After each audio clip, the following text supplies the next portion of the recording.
Bonjour. Donald Trump a décidé de mettre en place des tarifs douaniers sur l'acier et l'aluminium vis-à-vis de l'Europe, vis-à-vis du Canada et du Mexique au 1er juin de cette année. Ce sont des mesures qui sont prises vis-à-vis des alliés des États-Unis. Et cela pose toujours immédiatement une question sur le caractère coopératif ou non coopératif de la politique américaine. Très clairement, on rentre dans une logique non coopérative. Alors, Donald Trump dit une guerre commerciale, ça peut se gagner très facilement. C'est pas vrai, ça n'a jamais été le cas. Et on doit, si on veut avoir une image d'une guerre commerciale, on doit imaginer un match de boxe avec deux super lourds qui tapent très fort pendant 15 rounds. À la fin, il y a peut-être un vainqueur, mais les deux boxeurs sont bien amochés et souvent avec des séquelles. C'est cette image-là qu'il faut conserver d'une guerre commerciale. Tout le monde est pénalisé par cette situation. Alors, les Américains ont effectivement commencé à taxer les produits en provenance d'Europe, du Canada et du Mexique. Ça s'est traduit par une augmentation du prix de l'acier aux États-Unis, c'est-à-dire que les Américains sont eux-mêmes pénalisés par une hausse du prix de l'acier, ce qui va avoir une conséquence non négligeable, c'est que le prix des voitures va augmenter de façon significative, limitant l'impact des effets de la baisse des taux d'imposition qui avait été mis en place par le même Donald Trump. Donc il y a un équilibrage un petit peu particulier. Ce qu'il faut retenir, c'est que les mesures qui ont été prises aux États-Unis sont au début de la dynamique industrielle. Avec l'acier, on construit des voitures, des avions et tout un tas de choses.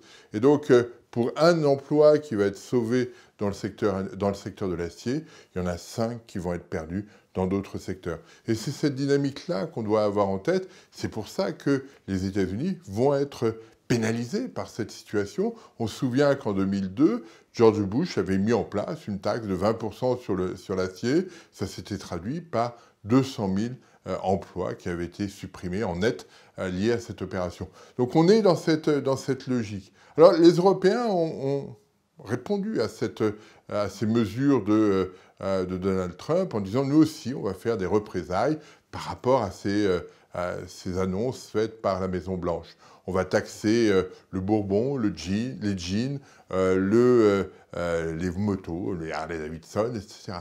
Alors la vraie différence entre les deux, c'est que les mesures qui sont prises aux États-Unis sont prises pour des points qui sont au centre de la dynamique industrielle, l'acier.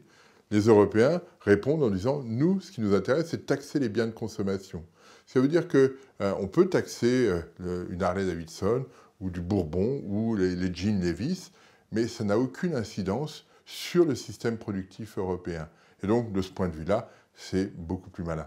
Donc, on va avoir cet effet de montée en puissance, des risques de représailles d'un pays par rapport à l'autre. Alors, il ne faudrait pas que ça aille trop loin, parce que c'est effectivement toujours destructeur pour l'ensemble de l'activité économique. C'est le risque auquel on doit faire face aujourd'hui.